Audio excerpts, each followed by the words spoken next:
Cuando pensamos en los nazis y en su desmesurado crecimiento, lo asociamos inmediatamente a la figura de Hitler y su crecimiento político.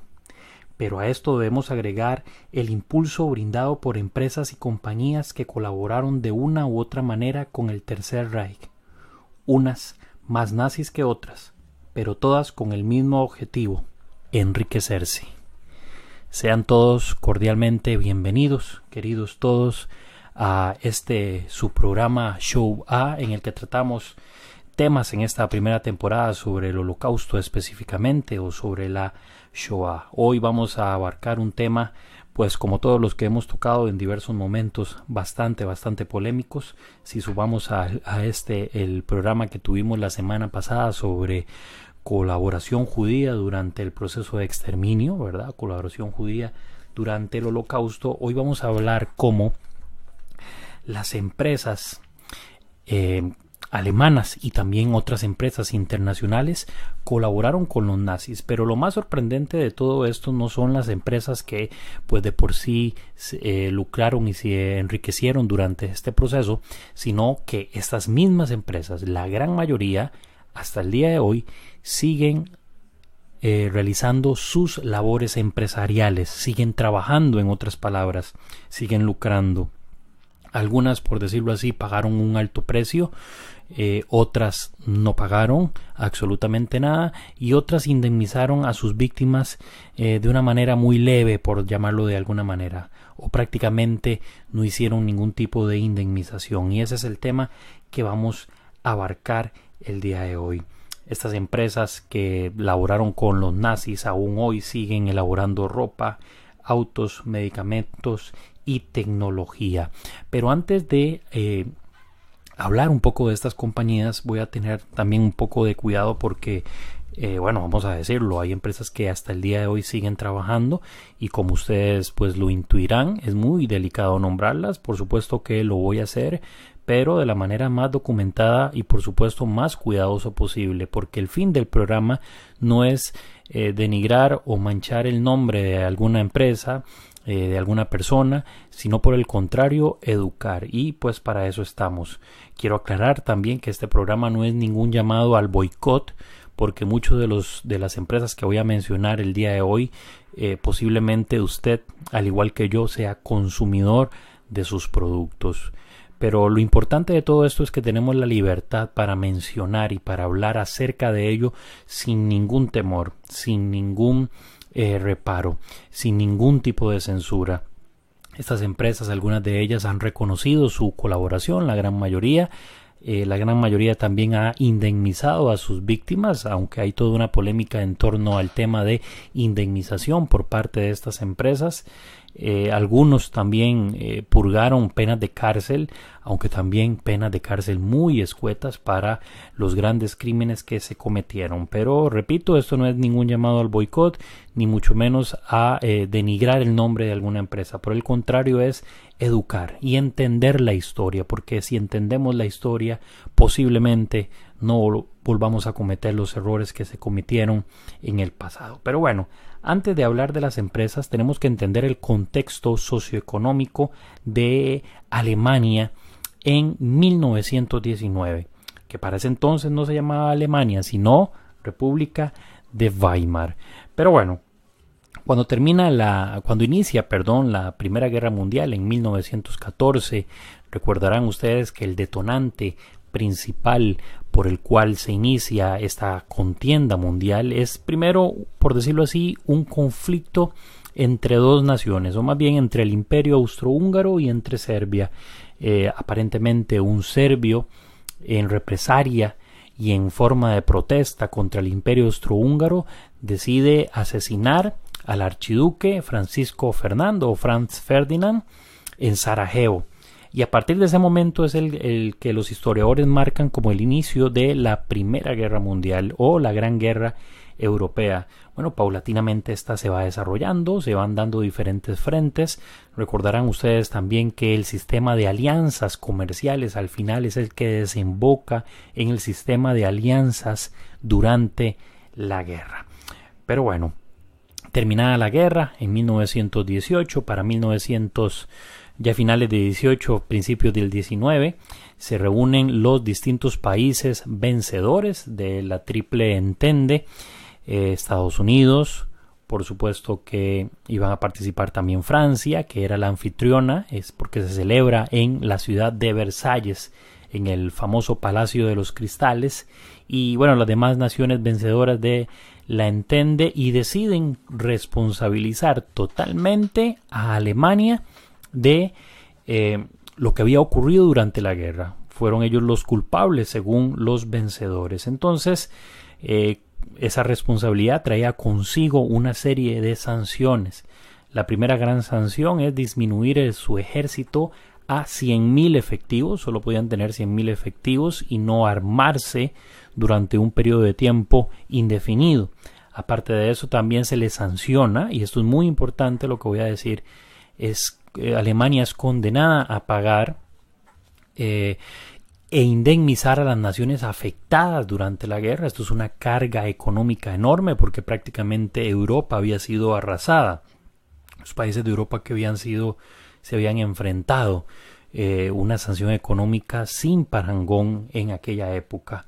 Y una de las terceras cosas que también personalmente creo que fue de las que más pesó, el Tratado de Versalles le roba la identidad a los alemanes. Vamos a ver, los alemanes o el gobierno alemán, la maquinaria de guerra alemana, tuvieron su culpa y tuvieron su responsabilidad, pero los vencedores deciden inclusive robar su nombre. Ya no se va a llamar más Alemania, sino República de Weimar, y eso fue sin duda un golpe letal para el orgullo alemán. Tuvieron que devolver diferentes posesiones que durante las guerras franco-prusianas habían obtenido, Alsacia y Lorena. También tuvieron que devolver parte del territorio que anteriormente había pertenecido a Polonia. En fin, Alemania había sido no solo arrasada en la guerra, no solo políticamente, no solo socialmente, no solo territorialmente, sino económicamente. Había una gran incertidumbre por lo que iba a ocurrir después de la firma de este tratado. Entonces, por supuesto que los inversores no iban a querer tener sus compañías, su moneda invertida en Alemania, o lo que ahora se iba a llamar la República de Weimar. Otro gran, vamos a ver, acontecimiento que nos va a permitir entender el contexto de la colaboración de megaempresas con los nazis es la superinflación que se genera entre 1921 y 1923. En aquel contexto ocurre una devaluación gradual que después se hace ridícula prácticamente. El marco, que es la moneda oficial, o en aquel tiempo era la moneda oficial de Alemania, pierde prácticamente todo su valor. Si me permiten, voy a tomar aquí ahorita de un artículo que estuve investigando para, por supuesto, poder realizar este programa y hablar con algunas bases, algunos ejemplos que quiero rescatar por acá. La cita dice así, dice: la absoluta pérdida del valor del marco llevó a casos como el de la imagen que aquí se ilustra. Y hay un banquero, un padre de familia, empapelando en la pared de su casa, y en lugar de usar vamos a ver, el papel de pared, utiliza billetes. Estaba tan devaluada la moneda, tan devaluada, que era mejor empapelar las paredes con billetes en lugar de comprar papel para la pared. También algunas noticias que rondaban en aquel momento afirman que en la sede del Reichsbank en Berlín en junio de 1923 los diferentes usuarios del banco usaban maletines para transportar el dinero recibido en el banco, porque era tanto el dinero que se tenía que emplear en aquel contexto, que era ridículo la cantidad que recibían los diferentes empleados para subsanar sus salarios. Y el tercer gran golpe es el de la crisis del 29, que no solo afecta a Alemania, sino por supuesto afecta al mundo entero. Entonces, a partir de estos tres grandes acontecimientos, a una manera de resumen, vamos a entender la economía alemana no solo humillada, sino también destronada, golpeada. No caminaba en ninguna dirección. Entonces es a partir de este contexto que aparecen los nazis. Los nazis, si bien es cierto, es un partido que toma fuerza, por decirlo así, en 1923 más o menos, hasta llegar al poder en 1933. Durante estos 10 años, vamos a decirlo así, de funcionamiento, en discursos, en reuniones, en mitines, es que precisamente la idea de los nazis empieza a cobrar fuerza. Si bien es cierto, el discurso antisemita estaba presente en cada una de estas manifestaciones, antes de entrar de manera recrudecida a la persecución de judíos y por supuesto a los mitines enfocados en contra de los judíos y las minorías que no iban a conformar parte de la idiosincrasia aria, primero estuvo el discurso económico, la necesidad de levantar nuevamente la economía alemana, devolverle la dignidad al pueblo alemán y la dignidad, y pasaba también por devolverle el nombre. Recuerden ustedes, como les mencioné hace un momento, era la República de Weimar. Es en este contexto que las primeras compañías y los primeros personajes industriales empiezan a entrar en acción. Notan en los discursos de Hitler una oportunidad para inmiscuirse dentro de la política, como siempre pasó y como siempre sigue pasando lamentablemente en el mundo, ¿verdad? Los grandes conglomerados empresariales, en muchas ocasiones son los que dirigen las riendas de las políticas y las agendas de los políticos, pero bueno, eso ya es otro tema. Entonces, vamos a ver, cabe destacar que la colaboración se dio en dos frentes. Número uno, las empresas convencidas con la ideología y el programa nazi. Es decir, habían empresas que sí creían total y completamente en las palabras de Adolf Hitler, como lo vamos a ver, creían en su programa, creían que podía llegar al poder y creían no solo en sus palabras, sino también que podían enriquecerse. Este es el denominador común, ¿verdad? Y el otro tipo de empresa era aquella empresa oportunista que buscaba lucrar, pero que no estaba identificada, quizás hasta contrariaba el discurso nazi, pero lo que le interesaba era lucrar. Entonces tenemos estos dos opuestos maniqueos, y que si quisiéramos llamarles, pero en común el objetivo de lucrar. Con la llegada de los nazis al poder, las empresas que en principio colaboraron con los nazis, ¿verdad? Esto ya cuando en 1933 Hitler llega al poder, obtuvieron los famosos premios al concederles las licitaciones de obra pública. Después de esto, cuando ya en 1933 los nazis se hacen con el poder, las empresas empiezan a recibir los premios por haber financiado el partido, y otras más, a ver que los nazis cumplieron su palabra, empezaron, por supuesto, a tratar de alcanzar el beneplácito de Hitler y por supuesto de las personas que lo rodeaban. Esto con el objetivo de enriquecerse y lucrarse en este proceso. Vamos a identificar específicamente, porque si no el programa se nos haría muy largo, vamos a identificar específicamente tres casos específicos o tres grandes aristas en las que se vieron involucradas las empresas. El caso número uno vamos a dedicarlo a las empresas automovilísticas. En el caso número 2, empresas dedicadas a la salud. Y en el caso número 3, las empresas dedicadas a el vestido, la prenda, el ropaje y demás, ¿verdad?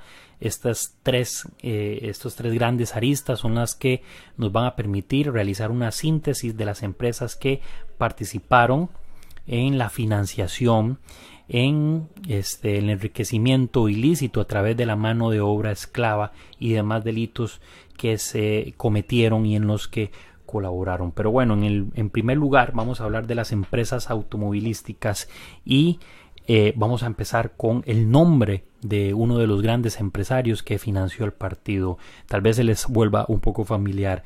Ferdinand Porsche.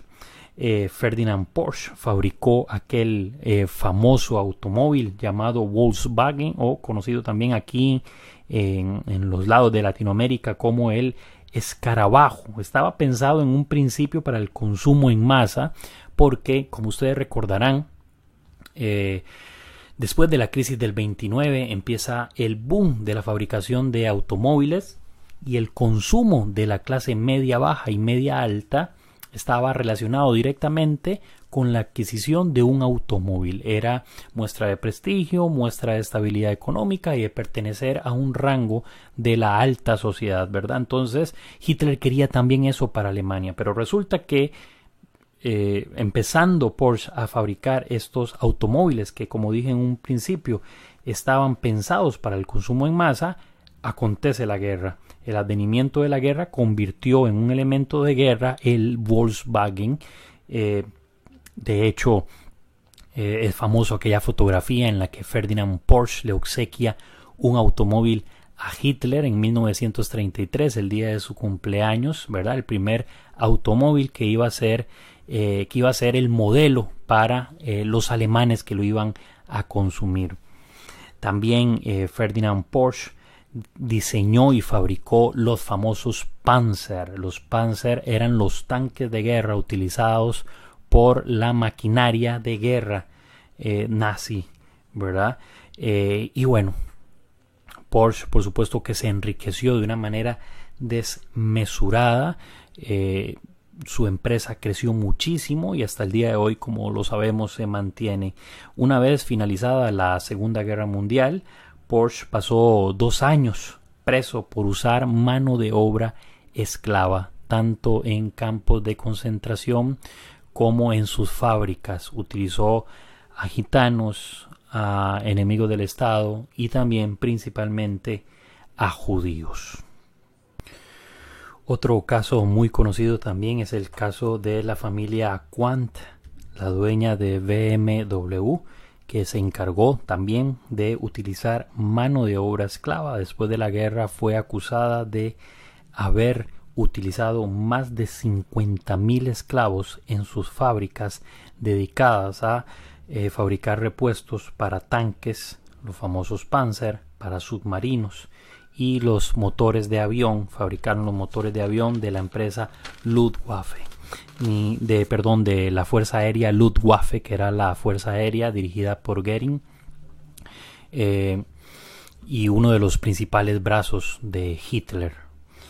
Lamentablemente, de la familia Quandt, absolutamente nadie, pasó un solo día tras las rejas o pagó una sola indemnización por los crímenes cometidos.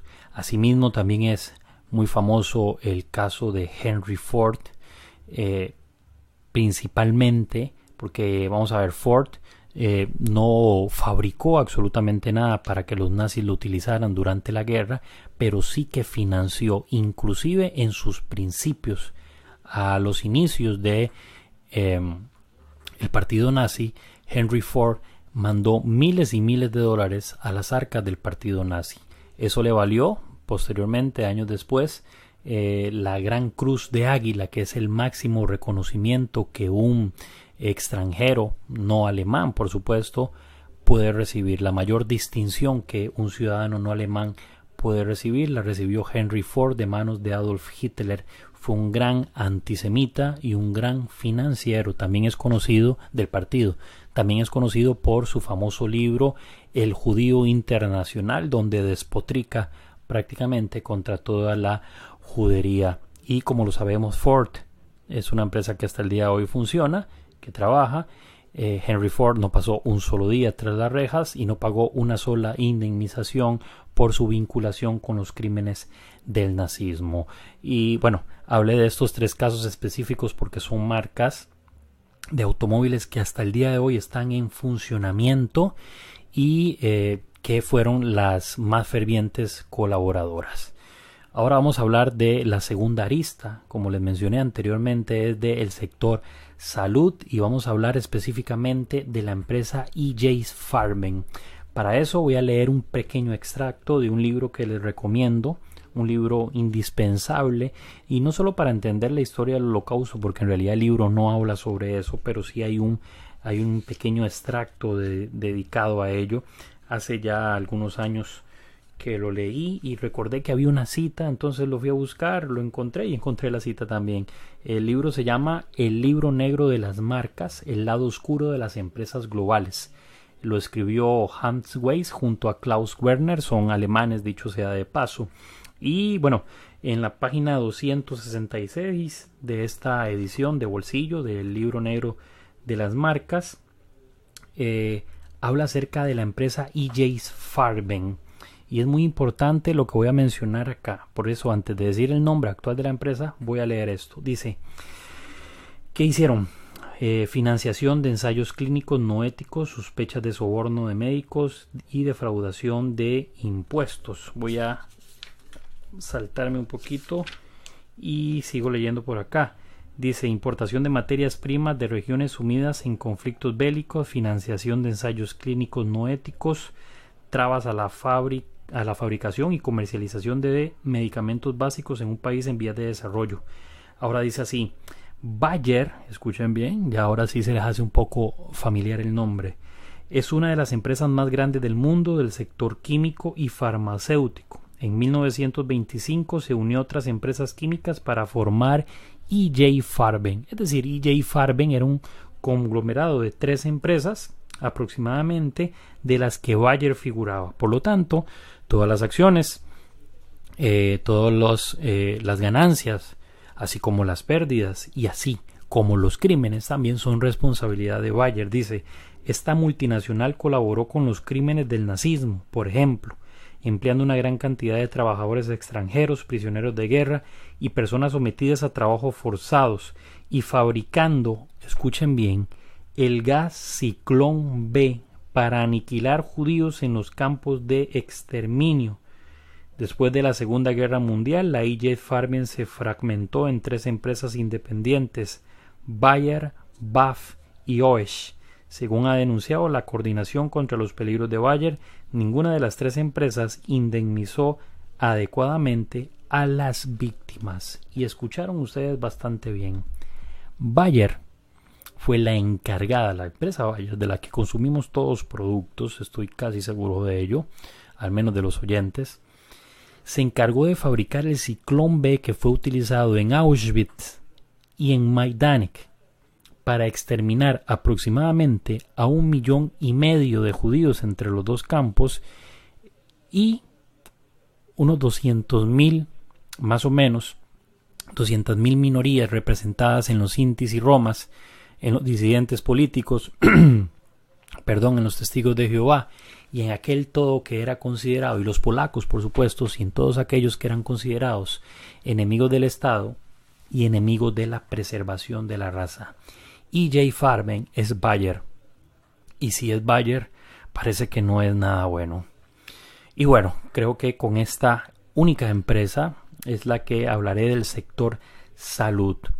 Es impresionante cómo decía la cita que leí del libro negro de las marcas, que esta compañía no indemnizó en ningún momento a ninguna víctima en ninguna circunstancia, a pesar de haber sido responsable casi directa del asesinato en masa de más de 1,5 millones de judíos y otros 200,000 minorías representadas entre los grupos que mencioné anteriormente.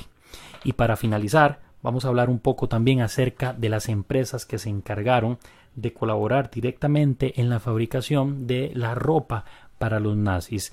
Y bueno, aunque esto no es un crimen, por supuesto no es un crimen directamente, el que voy a mencionar, que es el primer caso, que es el de la compañía Hugo Boss, que diseñó y fabricó los uniformes de las SS y de las Wehrmacht, de las SA y de todos las divisiones de los nazis. Esto no representa un crimen como tal, pero sí, por supuesto, que representa una forma de enriquecerse no moral, ¿verdad? Para nadie también es un secreto que actualmente grandes compañías de ropa utilizan mano de obra esclava, hay que decirlo, para fabricar su ropa en diferentes países y en diferentes naciones donde la mano de obra la demanda es tan alta que los salarios son muy bajos. Ese es el caso entonces que estamos hablando de Hugo Boss, que fabricó y diseñó masivamente los uniformes para las diferentes divisiones de los nazis. Y cerramos entonces esta parte del programa hablando acerca de la empresa Adidas de marca deportiva actual. Hoy, bueno, todos hemos tenido o tenemos, yo tengo, ¿verdad?, ropa de esa marca, tenis de todo tipo, ¿verdad? Utilizamos para nuestro diario vivir, y es sorprendente saber y descubrir cómo esta marca colaboró de manera directa, y ya vamos a ver cómo, a diferencia de Hugo Boss, con los nazis, porque no fabricaron ropa. Ellos fabricaron lanzagranadas utilizadas en el frente, y posiblemente esas lanzagranadas que fabricaron también fueron utilizados en algún momento cuando en el proceso de la solución final no sabían cómo deshacerse de los cuerpos, los agrupaban, metían granadas en la gran pila de cadáveres y explotaban. Digo que posiblemente porque al menos de alguna fuente no lo puedo ratificar. Adidas se encargó precisamente de realizar esas famosas lanzagranadas que en el frente la Wehrmacht utilizó. Como ustedes sabrán, Adidas fue fundada por Adolf y Rudolf Dassler.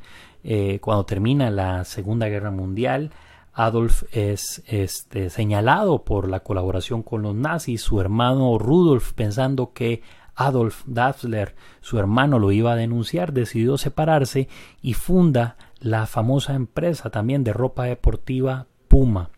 Puma no tuvo nada que ver directamente en este proceso de fabricación de lanzagranadas, pero su dueño sí que tuvo que ver en este proceso. Adolf y Rudolf no pasaron ni un solo día en la cárcel, a pesar de haber utilizado mano de obra esclava y también haber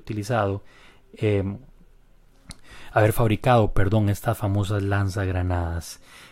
Algo muy importante que se me escapó de mencionar acerca de E.J. Farben o de Bayer es que esta empresa tuvo una especie de, de mega fábrica en Auschwitz. Auschwitz se divide en 3 grandes campos. Auschwitz I, que es el campo de concentración. Ahí hubo una pequeña cámara de gas y horno crematorio utilizado en un principio. Cuando se amplía el campo, se crea Auschwitz II o Birkenau, que es el famoso campo de exterminio.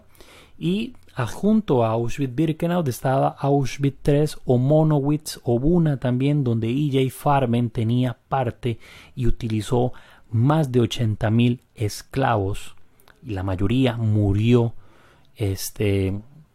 realizando trabajos forzosos con el objetivo de fabricar todas las necesidades y todos los productos que E.J. Farben tenía que abarcar. Uno de esos famosos sobrevivientes de Auschwitz III es Primo Levi, y bueno, sus libros dan fe de lo que estamos hablando hoy.